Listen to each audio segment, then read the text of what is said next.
saya bersama Pak Pendeta Joni Alexander Lonto. Pak Pendeta Joni Lonto. Saya biasa singkat beliau, maaf, Bung Jelo. Oh, Bung Jelo, selamat pagi. Supaya kenapa? Supaya saya, John Paulus, lebih akrab sama Pak Pendeta, Bung Jelo, ya. Supaya kita dikit muda sedikit, Pak. Gitu. Pagi ini saya akan bertanya sama beliau masalah pembangunan ekonomi gereja GPIB. Bisa dijelaskan Pak Pendeta masalah pembangunan ekonomi gereja dalam rangka Rakerda PG GPIB tahun 2024? ya, dari sudut pandang saya memahami bahwa pembangunan ekonomi gereja bukan hanya bicara tentang pengelolaan keuangan gereja, tapi bagaimana juga kita melihara, menjaga aset yang kita miliki. Tidak hanya itu, bagaimana kita berdayakan aset itu sehingga aset itu bisa produktif dalam pengembangannya. Di samping itu, yang ketiga adalah bagaimana kita juga harus mengembangkan ekonomi warga jemaat. Dan buat saya, gereja harus tampil tidak hanya mengkolek sesuatu dari jemaat, tapi berbuat sesuatu untuk jemaat. Wah, hebat banget, amazing. Mengkolek dari jemaat, tapi berbuat sesuatu kepada jemaat. Yang saya tertarik ini masalah aset. Ya. Kita GPIB ini banyak sekali aset, pemanfaatan aset. Apakah ini masih kurang? Menurut pandangan saya, beberapa aset yang menjadi peninggalan Belanda ternyata memang begitu perpindahan ke Republik Indonesia, handongnya memang seringkali pada saat itu belum diurus baik, sehingga akhirnya sudah dikuasai pihak-pihak lain yang saya lihat. Sebagai contoh, saya lahir besar di Bandung.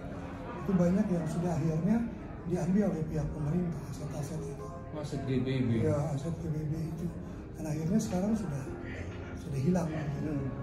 Dan jadi waktu tahapan transisi itu tidak di manage dengan baik. Tapi yang kedua juga, yang sudah ada sekarang, aset-aset itu terkadang banyak dikuasai pihak lain sehingga tidak produktif, ya. Dan upaya untuk mengambil alih aset itu untuk diberdayakan oleh GPIB memang kondisi yang tidak mudah juga harus dihadapi. Kondisi yang tidak mudah. Jadi sudah, kalau bahasa saya Pak Pendeta, maaf, artinya sudah kronis ini.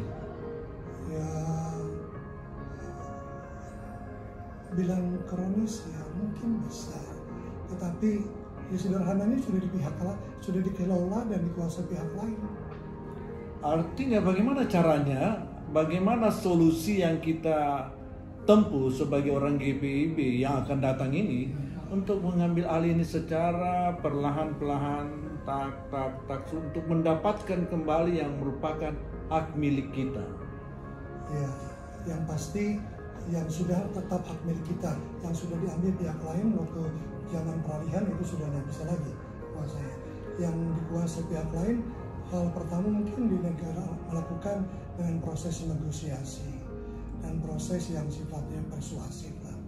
Itu ditempuh. Kalau memang sudah tidak bisa, ya apa boleh buat, proses hukum harus dijalani.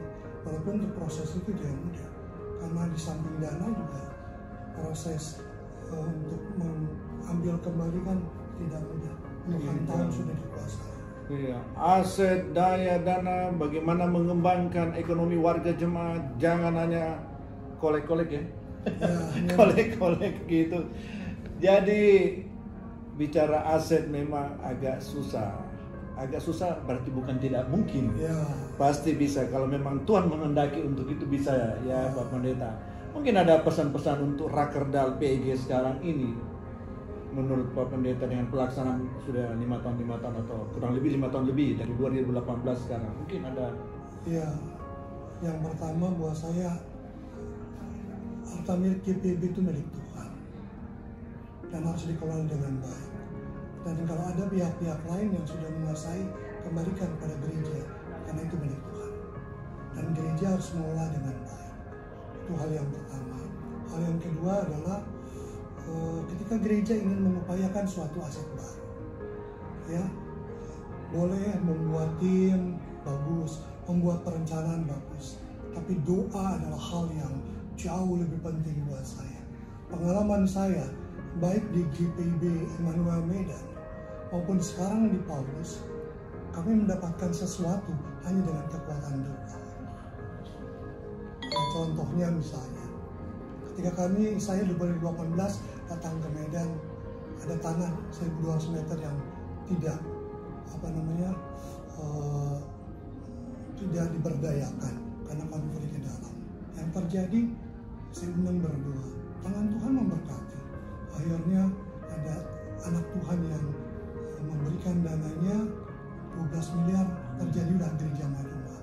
Dan yang menarik adalah pemberitahuan orang ingin membangun gereja itu waktu rakerda di hotel ini. Jadi saya masih. Jadi yang memberikan dana 12 M itu adalah ikut di sini. Nah, informasinya saya dapat dari sini. Dari sini. Saya setengah tidak percaya. Apa betul saya bilang? Tapi dalam proses ternyata terwujud dan sekarang sudah jadi GPIB Maduma. Itu ya. Pak Pendeta di 2000 waktu tugas di Medan ya. Ya. Dan sekarang pun kami di Paulus sedang menggumuli tanah yang di sebelah. Ya, karena ketika saya datang di Paulus, Majelis Jemaat dan Sinode berharap agar itu diperoleh. Sudah terlaksana sebagian dan, atau?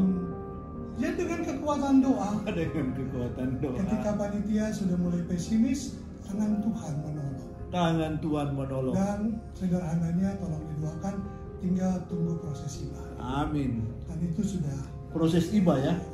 Berarti tidak dinego dalam hal penjualan atau tidak apa? Tidak ada biaya spesial. Itu tangan Tuhan yang kasih. Waduh. Tangan Tuhan yang berkarya ya. Dan oleh orang yang tinggal di sekitar gereja, bukan warga GPIB. Bukan warga GPIB. Jadi ketika panitia mulai pesimis, saya bilang tentang berdoa, mendapatkan Tuhan. Saya berdoa lewat. Saya masih ingat tanggal 23 September malam saya bermimpi bahwa ada orang minta ketemu saya, ngobrol depan gereja, dan kemudian dia bilang, Pak Pendeta, nanti nanti 11 saya kasih buat Bapak. Tanggal 24 dapat informasi sama saya, Pak, sudah ada orang yang nutup. 24 Oktober ini? 24 September. Dalam waktu sesingkat-singkat ini. Saya mimpi tanggal 23, tanggal 24 terwujud, dan sekarang tinggal tunggu proses penghibahan, dan diperkirakan dalam waktu dekat tembok sebelah akan diratakan, sehingga kita sudah diharapkan dalam waktu dekat ini 1-2 hari ini proses itu berlangsung. Posisi samping kiri, samping kanan atau yang di belakang? Belakang yang arah ke masjid. Masjid itu, jadi berhadapan dengan masjid. Iya, jadi dia mulai 190 meter. Amazingnya nanti kalau Tuhan berkenan kami akan membangun 6 lantai. Jadi inilah salah satu karya Tuhan ya, di mana Pak Pendeta atau maaf saya panggil Bung Jelo selama bertugas ada saja di Medan, bisa di Madumanya, jadi di Paulus sekarang ini akan terjadi lagi, diibakan, bukan main. Kekuatan doa. Hanya dengan kekuatan doa.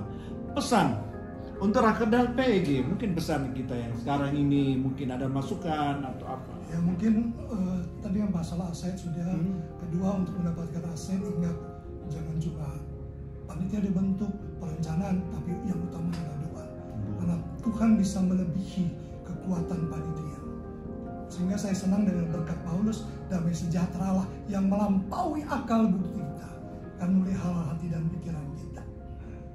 Damai sejahtera, melintasi, melampaui segala hal. Akal kita, hati dan pikiran kita. Dan yang terakhir buat saya adalah PG ini sekali lagi harus masuk dalam proses pengembangan ekonomi warga jemaat. Kalau teorinya, menurut seorang ahli pastoral sosial, Profesor Latte, kita harus empowering dan liberating. Ya, sehingga kalau Perkes itu karitatif. Iya. Tapi kalau PG itu sudah diakonianya reformatif dan transformatif. Kalau diakonia reformatif itu pemberian modal dan pelatihan.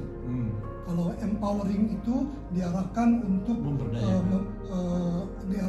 Kalau untuk transformatif itu diarahkan untuk bagaimana membebaskan mereka dari kemiskinan, kebodohan, dan juga bagaimana mengangkat ekonomi warga jemaat. Gimana caranya? Kembangkan UKM, marketplace kembangkan. Jangan mulai dengan konsep yang susah-susah. Apa yang ada jalankan dulu. Sebagai contoh, kami di Paulus sudah buat pasar solidaritas. Setiap hari Sabtu kami buat pasar solidaritas, itu kami tampung barang-barang dari Sumatera Utara, kami bawa ke Medan, ada saya lihat dari kopi-kopi, Medan kelapa-kelapa bawa ya? ke Paulus setiap hari Sabtu pagi jam 7 sampai jam 10 kami buat. Ya, di samping produk-produk jemaat Itu juga. dalam bentuk mentah atau sudah jadi? Dalam bentuk Ada kemasan? mentah dan sudah jadi, tapi marketplace sederhana yang sifatnya masih analog kami sudah kembangkan. Artinya relasi dari Medan sampai di Paulus ini, Immanuel Medan ke Paulus Jakarta Pusat berjalan terus ya? Ya, nanti kami akan kembangkan juga dengan Padang, akan kembangkan juga dengan dengan Lampung, dan kemarin kami dari Berau, kami untuk bantuan bibit sawit, kendaraan untuk proses itu. Sehingga menurut saya sekali lagi, gereja itu jangan bicara damai sejahtera hanya di mimbar, tapi jawab masalah pergumulan jemaat. Kalau di situ ada kemiskinan, jawab kemiskinan itu. Apakah cuma internal aja kita berbuat PG ini? Apakah bisa eksternal dengan berbisnis? Karena kita bicara ekonomi kan, pembangunan ekonomi. Ya, kenapa tidak? UMKM kan dikembangkan sangat baik. Sebagai contoh, saya di Medan ada GBKP, Gereja Batak Karya Protestan. Mereka bukan marketplace online. Itu 1 bulan mereka asetnya 4 miliar. Iya, kita bicara dalam hal itu kadang-kadang masih ada yang alergi dengan bisnis. Kalau PG, masalah PG gereja, takut gereja berbisnis. Itu bagaimana? Karena ada sebagian orang yang mengatakan itu bagaimana? Jangan kita terlalu apatis berpikir begitu. Lihat gereja-gereja besar. Saya ambil contoh. Kenapa kemarin Paus datang ke Indonesia? Itu negara yang kecil, ya, negara yang kecil, tapi kenapa besar? Bukan hanya karisma secara spiritual. Gereja Katolik pun kaya dengan aset-aset mereka, dengan bisnis-bisnis mereka. Nah, jadi tidak ada yang melarang sebenarnya dengan itu. Yang penting untuk kemuliaan nama Tuhan, yang penting untuk pemberdayaan ekonomi warga jemaat, peningkatan ekonomi warga jemaat, dijawab masalah kemiskinan itu dengan bisnis yang dilakukan gereja, bukan untuk kepentingan pribadi, tapi untuk kemuliaan nama Tuhan, mengangkat ekonomi warga jemaat. Amin. Dalam Nanti proses untuk kemuliaan nama Tuhan, Soli Deo Gloria. Semoga 2025 didapat pimpinan-pimpinan yang bisa berpikir luas ke depan, yang bisa membawa GPIB ke depan lebih maju lagi dalam pola pikirnya, sehingga GPIB ini bisa lebih berkarya di luar sana, berkiprah di luar sana. Menurut Pak Pendeta, 2025 kira-kira konteksnya berbeda. Bisa nggak didapat seorang pimpinan yang bisa seperti apa yang Pak Pendeta katakan? Sekali lagi, yang pertama kita harus berdoa, minta Tuhan dengan Roh Kudus menunjuk dan menggerakkan kita untuk memilih orang yang bisa berpikir tidak hanya konservatif, tapi progresif untuk pengembangan warga gereja. Dan saya yakin Tuhan siapkan. Siapa orangnya saya tidak tahu, tapi Tuhan akan siapkan. Kita harus berpikir, jangan katak dalam tempurung, harus berpikir keluar, berpikir maju dalam pengembangan kehidupan ekonomi warga jemaat. Tidak hanya aset. Tidak hanya aset.